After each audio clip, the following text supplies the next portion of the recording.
ದೆಹಲಿಯಲ್ಲಿ ಸಿಎಂ ಸ್ಥಾನಕ್ಕೆ ಅರವಿಂದ್ ಕೇಜ್ರಿವಾಲ್ ರಾಜೀನಾಮೆ ಘೋಷಣೆ ಮಾಡಿದ್ದಾರೆ. ದೆಹಲಿಯಲ್ಲಿ ರಾಜೀನಾಮೆ ಬಗ್ಗೆ ಘೋಷಣೆ ಮಾಡಿದ ಕೇಜ್ರಿವಾಲ್ 2 ದಿನಗಳಲ್ಲಿ ಅಧಿಕೃತವಾಗಿ ರಾಜೀನಾಮೆನ ಸಲ್ಲಿಸ್ತೀನಿ ಅಂತ ಹೇಳಿದ್ರು. ಅಷ್ಟೇ ಅಲ್ಲ, ವಿಧಾನಸಭೆ ವಿಸರ್ಜನೆ ಮಾಡಲ್ಲ ಅಂತಂದ್ರು. ಅಂದ್ರೆ ಆಪ್ ಸರ್ಕಾರವನ್ನು ಬಿಟ್ಕೊಡೋದಿಲ್ಲ, ಸರ್ಕಾರ ಹಾಗೆ ಇರುತ್ತೆ, ಬೇರೆ ಯಾರನ್ನಾದ್ರೂ ಮುಖ್ಯಮಂತ್ರಿಯಾಗಿ ನಾಮಿನೇಟ್ ಮಾಡ್ತೀವಿ ಅನ್ನೋ ಅರ್ಥದಲ್ಲಿ ಹೇಳಿದ್ರು. ಮನೀಶ್ ಸಿಸೋಡಿಯಾ ಆಗಲಿ ಅರವಿಂದ್ ಕೇಜ್ರಿವಾಲ್ ಆಗಲಿ ಮುಖ್ಯಮಂತ್ರಿ ಹುದ್ದೆಯಲ್ಲಿ ಇರೋದಿಲ್ಲ ಅನ್ನೋಂಥದ್ದನ್ನ ಅರವಿಂದ್ ಕೇಜ್ರಿವಾಲ್ ಹೇಳಿದ್ದಾರೆ. ಅಸೆಂಬ್ಲಿ ಡಿಸಾಲ್ವ್ ಮಾಡಲ್ಲ, ಅವರು ಯಾವ ಕಾರಣಕ್ಕೂ ಅಸೆಂಬ್ಲಿ ಡಿಸಾಲ್ವ್ ಮಾಡಲ್ಲ. ಈಗ ಇರ್ತಕ್ಕಂಥ ಸರ್ಕಾರವನ್ನ ಆಪ್ ಉಳಿಸಿಕೊಳ್ಳುತ್ತೆ.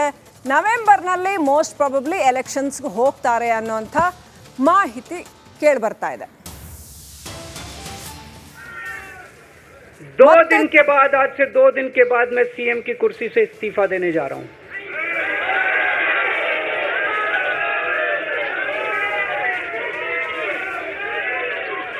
और मैं तब तक सीएम की कुर्सी पे नहीं बैठूंगा जब तक जनता अपना फैसला ना सुना दे। मैं जनता के बीच में जाऊंगा।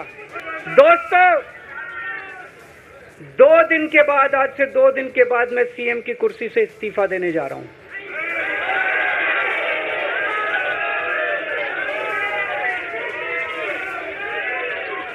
और मैं तब तक सीएम की कुर्सी पे नहीं बैठूंगा जब तक जनता अपना फैसला ना सुना दे। मैं जनता के बीच में जाऊंगा। दोस्तों, 2 दिन के बाद, आज से 2 दिन के बाद मैं सीएम की कुर्सी से इस्तीफा देने जा रहा हूं।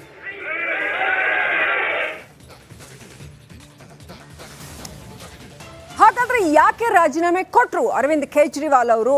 ಯಾಕೆ ರಾಜೀನಾಮೆ ಕೊಡೋಕೆ ಹೊರಟುಬಿಟ್ರು? ಅಷ್ಟು ಸುಲಭವಾಗಿ ಅಧಿಕಾರ ಹೆಂಗ್ ಬಿಟ್ಕೊಡ್ತಾರೆ? ನೋಡ್ತಾ ಹೋಗೋಣ ಕ್ವಿಕ್ ಆಗಿ. ದೆಹಲಿ ಮುಖ್ಯಮಂತ್ರಿ ಕೇಜ್ರಿವಾಲ್ಗೆ ಸಾಲು ಷರತ್ತನ್ನ ವಿಧಿಸಿದೆ ಸುಪ್ರೀಂ ಕೋರ್ಟ್. ಸುಮ್ಮನೆ ಅವ್ರಿಗೆ ಜಾಮೀನು ಸಿಕ್ಕಲಿಲ್ಲ, ಷರತ್ತುಬದ್ಧ ಜಾಮೀನು ಸಿಕ್ಕಿರ್ತಕ್ಕಂಥದ್ದು. ಸಾಲು ಷರತ್ತಿದೆ, ಅವ್ರು ಮುಖ್ಯಮಂತ್ರಿ ಕಚೇರಿಗೆ ಹೋಗಂಗಿಲ್ಲ.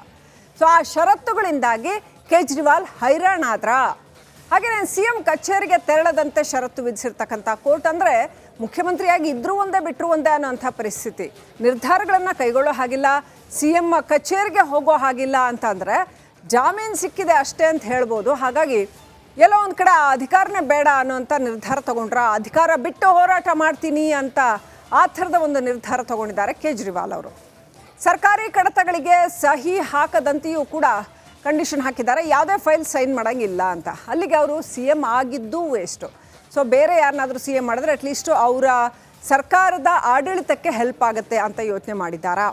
ಇನ್ನು ಜಾಮೀನು ನೀಡಿದ ವೇಳೆ ಸುಪ್ರೀಂ ಕೋರ್ಟ್ ಷರತ್ತುಗಳನ್ನು ಹಾಕಿತ್ತು. ದೆಹಲಿ ಅಬಕಾರಿ ನೀತಿ ಹಗರಣದಲ್ಲಿ ಸಿಎಂ ಬಂಧಿತರಾಗಿದ್ದರು ಅರವಿಂದ್ ಕೇಜ್ರಿವಾಲ್ ಅವರು.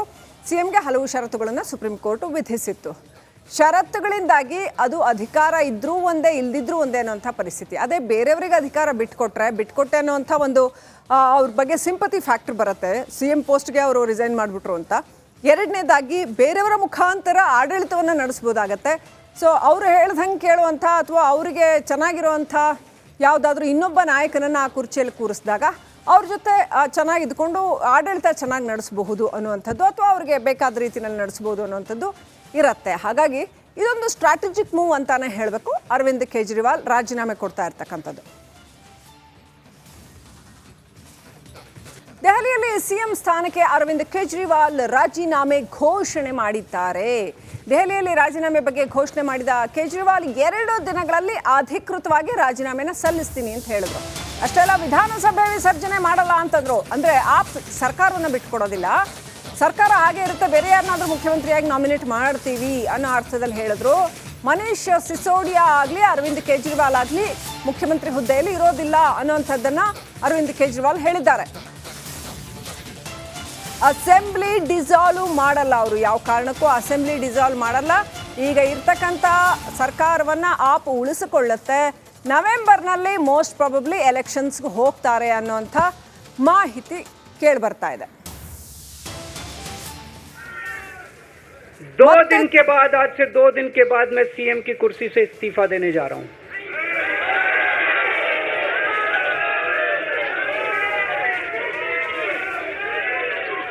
और मैं तब तक सीएम की कुर्सी पे नहीं बैठूंगा जब तक जनता अपना फैसला ना सुना दे।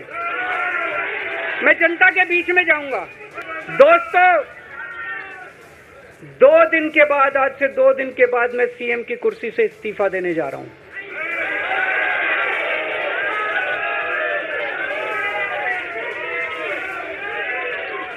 और मैं तब तक सीएम की कुर्सी पे नहीं बैठूंगा जब तक जनता अपना फैसला ना सुना दे। मैं जनता के बीच में जाऊंगा। दोस्तों, 2 दिन के बाद, आज से 2 दिन के बाद मैं सीएम की कुर्सी से इस्तीफा देने जा रहा हूं।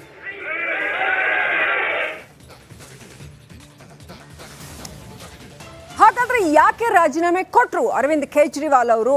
ಯಾಕೆ ರಾಜೀನಾಮೆ ಕೊಡೋಕೆ ಹೊರಟುಬಿಟ್ರು? ಅಷ್ಟು ಸುಲಭವಾಗಿ ಅಧಿಕಾರ ಹೆಂಗ್ ಬಿಟ್ಕೊಡ್ತಾರೆ ನೋಡ್ತಾ ಹೋಗೋಣ. ಕ್ವಿಕ್ ಆಗಿ ದೆಹಲಿ ಮುಖ್ಯಮಂತ್ರಿ ಕೇಜ್ರಿವಾಲ್ಗೆ ಸಾಲು ಸಾಲು ಷರತ್ತನ್ನ ವಿಧಿಸಿದೆ ಸುಪ್ರೀಂ ಕೋರ್ಟ್. ಸುಮ್ಮನೆ ಅವ್ರಿಗೆ ಜಾಮೀನು ಸಿಕ್ಕಲಿಲ್ಲ, ಷರತ್ತುಬದ್ಧ ಜಾಮೀನು ಸಿಕ್ಕಿರ್ತಕ್ಕಂಥದ್ದು. ಸಾಲು ಸಾಲು ಷರತ್ತಿದೆ, ಅವ್ರು ಮುಖ್ಯಮಂತ್ರಿ ಕಚೇರಿಗೆ ಹೋಗಂಗಿಲ್ಲ. ಸೊ ಆ ಷರತ್ತುಗಳಿಂದಾಗಿ ಕೇಜ್ರಿವಾಲ್ ಹೈರಾಣಾದ್ರ. ಹಾಗೆ ಸಿಎಂ ಕಚೇರಿಗೆ ತೆರಳದಂತೆ ಷರತ್ತು ವಿಧಿಸಿರ್ತಕ್ಕಂಥ ಕೋರ್ಟ್. ಅಂದರೆ ಮುಖ್ಯಮಂತ್ರಿಯಾಗಿ ಇದ್ರೂ ಒಂದೇ ಬಿಟ್ಟರು ಒಂದೇ ಅನ್ನೋಂಥ ಪರಿಸ್ಥಿತಿ.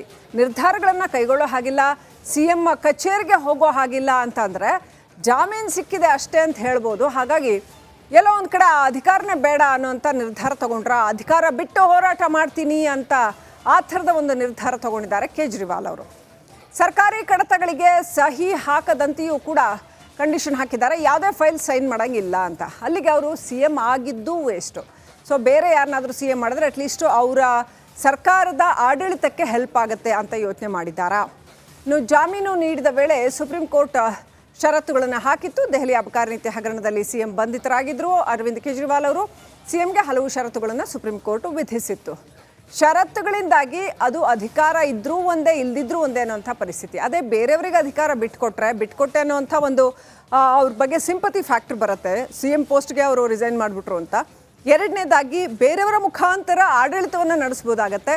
ಸೊ ಅವರು ಹೇಳ್ದಂಗೆ ಕೇಳುವಂಥ ಅಥವಾ ಅವರಿಗೆ ಚೆನ್ನಾಗಿರುವಂಥ ಯಾವುದಾದ್ರೂ ಇನ್ನೊಬ್ಬ ನಾಯಕನನ್ನು ಆ ಕುರ್ಚಿಯಲ್ಲಿ ಕೂರಿಸಿದಾಗ ಅವ್ರ ಜೊತೆ ಚೆನ್ನಾಗಿದ್ಕೊಂಡು ಆಡಳಿತ ಚೆನ್ನಾಗಿ ನಡೆಸಬಹುದು ಅನ್ನುವಂಥದ್ದು, ಅಥವಾ ಅವ್ರಿಗೆ ಬೇಕಾದ ರೀತಿಯಲ್ಲಿ ನಡೆಸ್ಬೋದು ಅನ್ನುವಂಥದ್ದು ಇರುತ್ತೆ. ಹಾಗಾಗಿ ಇದೊಂದು ಸ್ಟ್ರಾಟಜಿಕ್ ಮೂವ್ ಅಂತಾನೆ ಹೇಳಬೇಕು. ಅರವಿಂದ್ ಕೇಜ್ರಿವಾಲ್ ರಾಜೀನಾಮೆ ಕೊಡ್ತಾ ಇರ್ತಕ್ಕಂಥದ್ದು.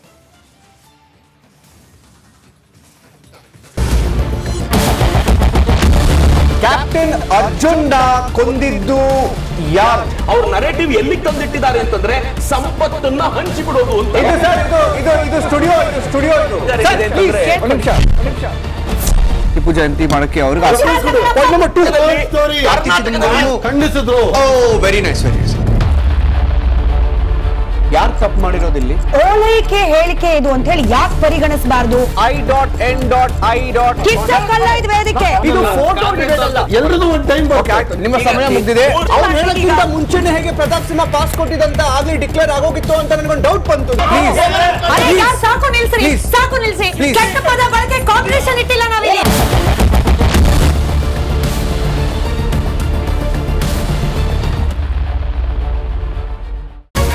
ರಿಪಬ್ಲಿಕ್ ವರ್ಡ್ ಆಪ್ ಇದು ಕೇವಲ ಅಪ್ಲಿಕೇಶನ್ ಅಲ್ಲ, ಸಮಗ್ರ ಸುದ್ದಿಗಳ ಸಂಪರ್ಕ ಮಾರ್ಗಕ್ಕೆ ಕ್ರಾಂತಿಕಾರಿ ಬದಲಾವಣೆ. ರಿಪಬ್ಲಿಕ್ ವರ್ಡ್ ಆಪ್ ಕೇವಲ ಸುದ್ದಿ ಅಪ್ಲಿಕೇಶನ್ ಪರಿಚಯಿಸ್ತಾ ಇಲ್ಲ, ಬದಲಾಗಿ ಡಿಜಿಟಲ್ ಸುದ್ದಿ ಬಳಕೆಯ ಹೊಸ ಯುಗಕ್ಕೆ ನಾಂದಿ ಹಾಡ್ತಾ ಇದೆ. ಇದೊಂದು ಬ್ರೇಕಿಂಗ್ ನ್ಯೂಸ್, ಪ್ರಭಾವಶಾಲಿ ಕಾರ್ಯಕ್ರಮಗಳಿಗೆ ಗಟ್ಟಿಯಾದ ನ್ಯೂಸ್. ಇಲ್ಲಿ ಕೇವಲ ತಾಜಾ ಸುದ್ದಿ, ಅದರ ನೇರ ಪ್ರಸಾರ ಮತ್ತು ಚರ್ಚೆಗಳಿಗೆ ಮಾತ್ರ ಅವಕಾಶ. ರಿಪಬ್ಲಿಕ್ ವರ್ಲ್ಡ್ ಆಪ್ ಡೌನ್ಲೋಡ್ ಮಾಡಿಕೊಳ್ಳಿ. ಗೂಗಲ್ ಪ್ಲೇ ಸ್ಟೋರ್ ಮತ್ತು ಆಪಲ್ ಆಪ್ ಸ್ಟೋರ್ನಲ್ಲಿ ಲಭ್ಯವಿದೆ.